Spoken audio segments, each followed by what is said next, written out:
ยกที่3บริเวณผู้ลงนะครับแดงซุปเปอร์ทองน้ำเงินจับดาว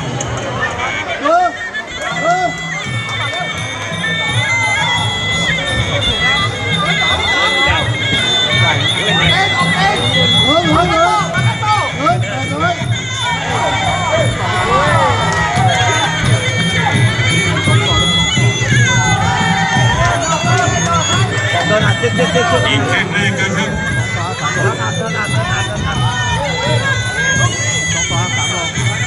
สู้ด้วยพลังแข้งคว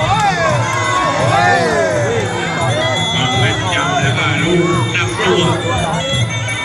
อยู่ที่ใครอาจารย์มองในทาง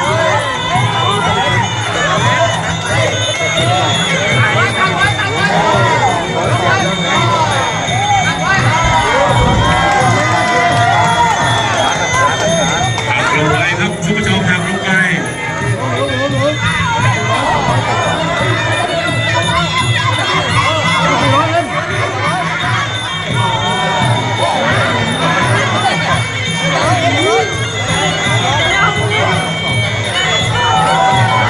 แข่งขวาไป2 ทีแล้วซุปเปอร์ทอง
ทีมงานบอกให้ลุยครับจากดาวนะ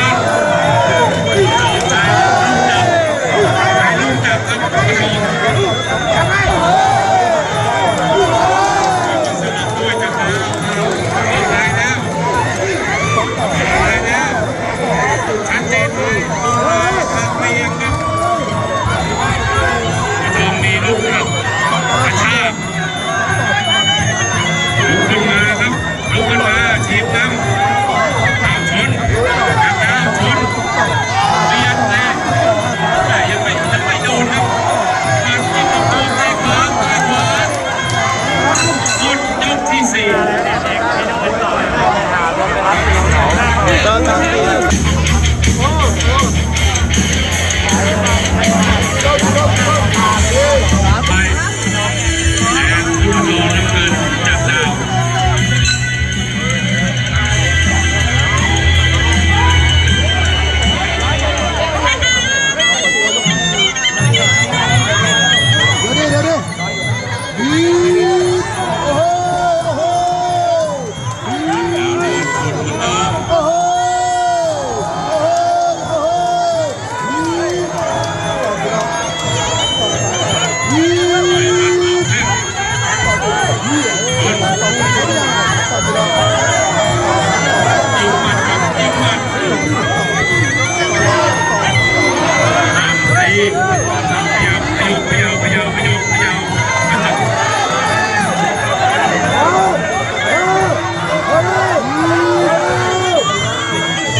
ล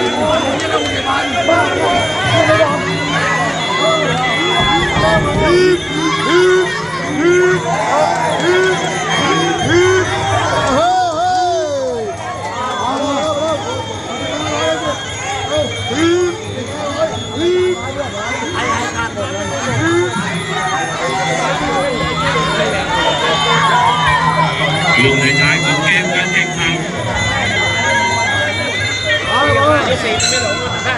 ยกสุดท้าย